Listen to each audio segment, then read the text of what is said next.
જો તમને આ રેસીપી પસંદ આવે તો લાઈક કરજો, શેર કરજો અને સબસ્ક્રાઈબ કરજો. બધાને જય શ્રી કૃષ્ણ. હું શગુણાબેન આહિર સુરતથી આપ સૌનું મારા કિચનમાં સ્વાગત છે. આજે હું શેર કરીશ ભરેલા મરચાંની રેસીપી. બીજું કહીએ તો વરાળિયા મરચાં. તો ચાલો બનાવવાની શરૂઆત કરીએ. હજુ સુધી તમે જો મારી ચેનલને સબસ્ક્રાઈબ ન કરી હોય તો પ્લીઝ ચેનલને સબસ્ક્રાઇબ કરી નાખજો, જેથી કરીને આવનારી દરેક રેસીપી તમને સૌથી પહેલાં મળી જાય. તો ચાલો બનાવવાની શરૂઆત કરીએ. આપણે ભરેલા મરચાં બનાવવાના છે, તો તેના માટે મેં અહીં એકદમ તાજા અને આ જે મોટા મરચાં આવે તે લેવાના છે. આ મરચાં બિલકુલ મોરા હોય છે, બિલકુલ તીખાશ નથી હોતી, તેટલા માટે ભરેલા મરચાંમાં આ જ મરચાંનો ઉપયોગ કરવાનો. મરચાંને મેં પહેલેથી જ ધોઈને તૈયાર કરેલા છે. હવે જે મરચાં લીધેલા છે તેના વચ્ચે ચેકા પાડી લેશું. આ મરચાં બિલકુલ તીખા નથી હોતા, એટલા માટે જે અંદરના બી હોય તે આપણે નહીં કાઢીએ. આ રીતના ચેકા પાડી લેવાના.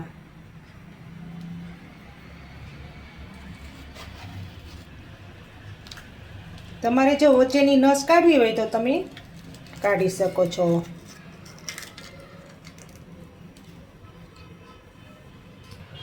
બધા મરચાંના આ રીતના ચીરા પાડી લેશું.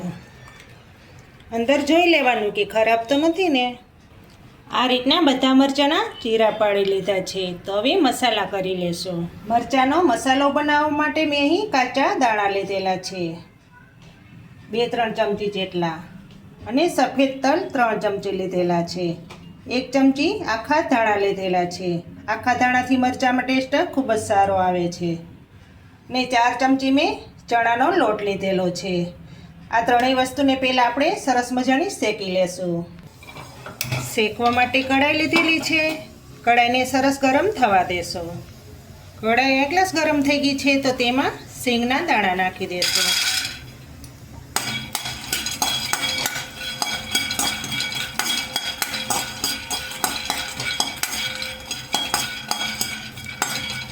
દાણામાંથી ફોતરા ઉખડાવા લાગે ત્યાં સુધી દાણાને શેકાવા દેવાના.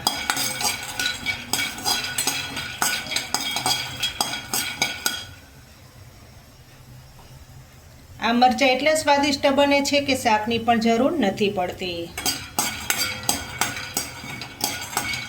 રોટલી સાથે પણ મરચાંને ખાઈ શકો છો.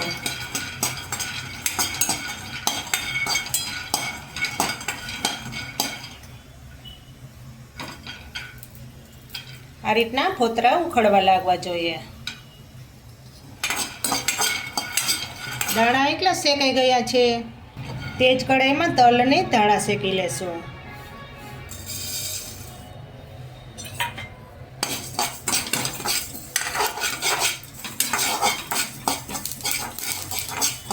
મરચાંમાં ભરવા માટેનો મસાલો ખાટો, મીઠો અને ચટપટો હોય છે.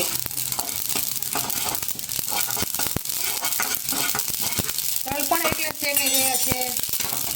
આ ત્રણેય વસ્તુ હાઈ ક્લાસ શેકાઈ ગઈ છે. ઠંડી થાય ત્યાં સુધીમાં આપણે ચણાનો લોટ લીધેલો છે તેને શેકી લેશું. લોટ શેકવા માટે 2 ચમચી તેલ નાખીશું.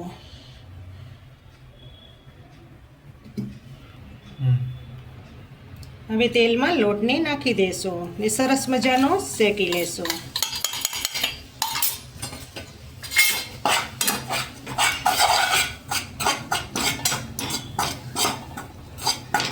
લોટમાંથી સુગંધ આવવા લાગે ત્યાં સુધી લોટને શેકાવા દેશું.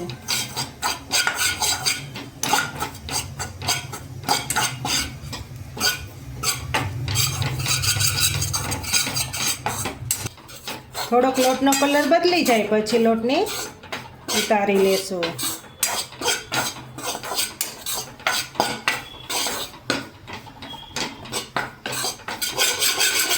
તમે લોટની જગ્યાએ ઘરમાં જો ગાંઠિયા કે સેવ પડેલી હોય તો તેને પણ તમે પીસીને વાપરી શકો છો. તેનાથી પણ મરચાંનો ટેસ્ટ ખૂબ જ સારો આવે છે. અહીંયા હું લોટનો ઉપયોગ કરું છું. તમે જોઈ શકો છો કે લોટનો કલર એકદમ બદલાઈ ગયો છે. તો હવે ગેસ બંધ કરી દેશું અને નીચે ઉતારી લેશું. દાણામાંથી ફોતરા ઉખેડી લીધા છે, તો તેને મિક્સર જારમાં નાખી દેશું. તલ અને આખા ધાણાને પણ નાખી દેશું.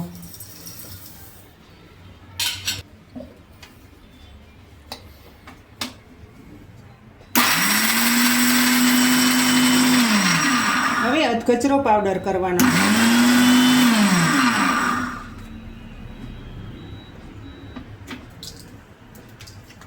આ રીતનો દરદરો પાવડર તૈયાર કરવાનો છે. આ તલ અને સિંગના પાવડરને લોટની સાથે નાખી દઈશું. હવે બાકીના મસાલા કરી લેશું. મસાલામાં 1 ચમચી નમક નાખશું, 1 ચમચી ખાંડ નાખીશું, અડધી ચમચી હળદર નાખશું, અડધી ચમચી ધાણા જીરું પાવડર, અડધી ચમચી હિંગ નાખશું, 1 ચમચી લાલ મરચાંનો પાવડર નાખીશું કારણ કે મરચાં તીખા નથી હોતા, અડધી ચમચી અજમા નાખીશું, 1 લીંબુનો રસ નાખીશું. આ મસાલો ખાટો મીઠો અને ચટપટો તૈયાર થાય છે.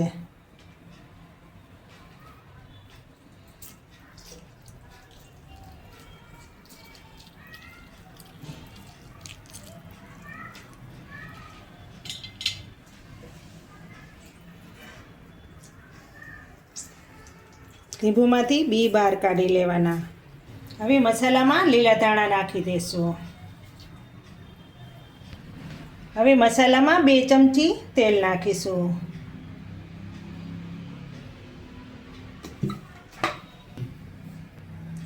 હવે મસાલાને મિક્સિંગ કરી લેશું.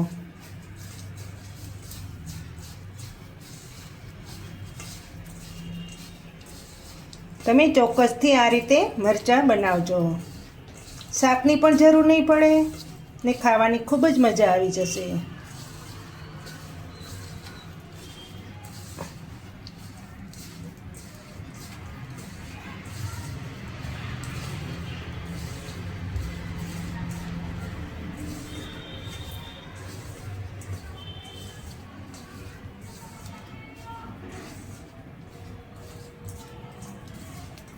જોઈ શકો છો ને મસાલો કેટલો સરસ બન્યો છે, જોતાં જ ખાવાનું મન થઈ જાય.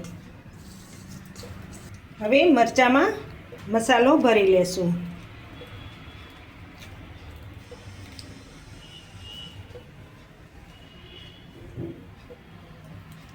જેટલો મરચાંમાં મસાલો સામે તેટલો મરચાંમાં ભરવાનો.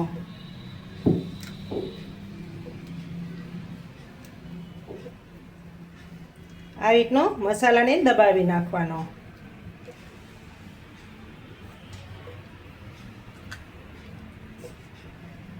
મરચાં આ રીતના બધાય મસાલાથી ભરાઈ ગયા છે. આટલો મસાલો વધેલો છે તે આપણે મરચાં વઘારાઈ જાય પછી ઉપરથી નાખીશું. ખૂબ જ સરસ બનશે મરચાં. તો એ મરચાંનો વઘાર કરી લેશું.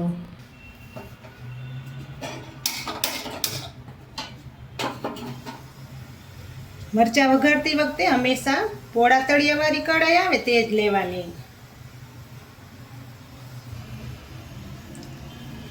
કઢાઈ સરસ ગરમ થઈ ગઈ છે તો તેમાં 3 ચમચી જેટલું તેલ નાખીશું.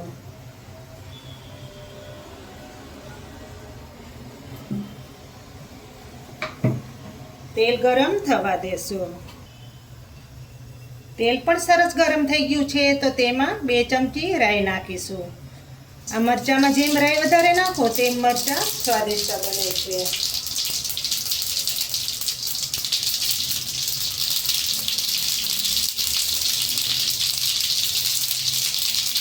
લીમડાના પાન નાખી દેશું. અડધી ચમચી હિંગ નાખશું. ગેસ ધીમો કરી દેશું. ધીમા ગેસ ઉપર મરચાંને પાકવા દેશું. આ રીતના મરચાં તેલમાં મૂકી દેશું.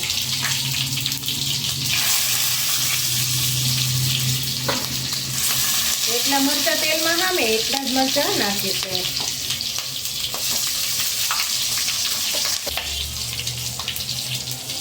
ધીમા ગેસ ઉપર મરચાંને ચડવા દેશું.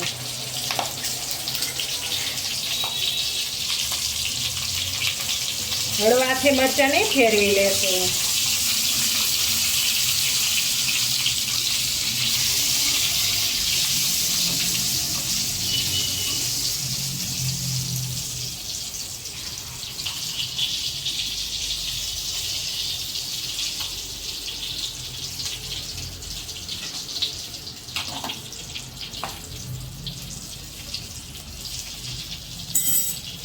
ધીમા ગેસ ઉપર જ મરચાંને પાકવા દેવાના. મરચાંને 2 મિનિટ સુધી થાળી ઢાંકીને રાખી દેશું, જેથી કરીને મરચાં સરસ રીતે પાકી જાય. હવે મરચાંને જોઈ લેશું.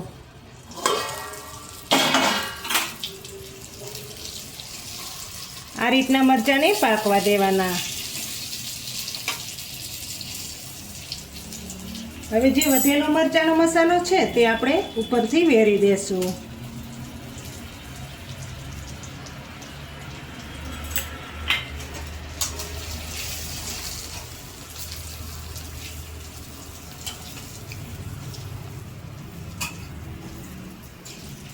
ગેસ બંધ કરી દેશું.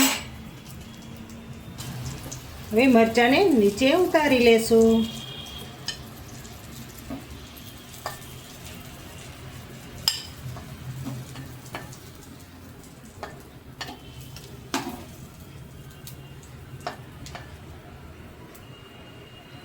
તો તૈયાર થઈ ગયા છે ભરેલા મરચાં. બીજું કહીએ તો વરાળિયા મરચાં. તો કેવી લાગી આ ભરેલા મરચાંની રેસીપી? તમને જો મારી આ રેસીપી સારી લાગે તો મારી ચેનલને લાઈક કરજો, શેર કરજો અને ભૂલ્યા વગર સબસ્ક્રાઈબ કરજો. કમેન્ટ કરીને કહેજો કે તમને ભરેલા મરચાંની રેસીપી કેવી લાગી, અને તમે ચોક્કસથી આ રીતે બનાવજો. ખૂબ જ ખાવાની મજા આવશે અને ખૂબ જ સ્વાદિષ્ટ તૈયાર થાય છે. ફરી મળીશું એક નવી રેસીપી સાથે.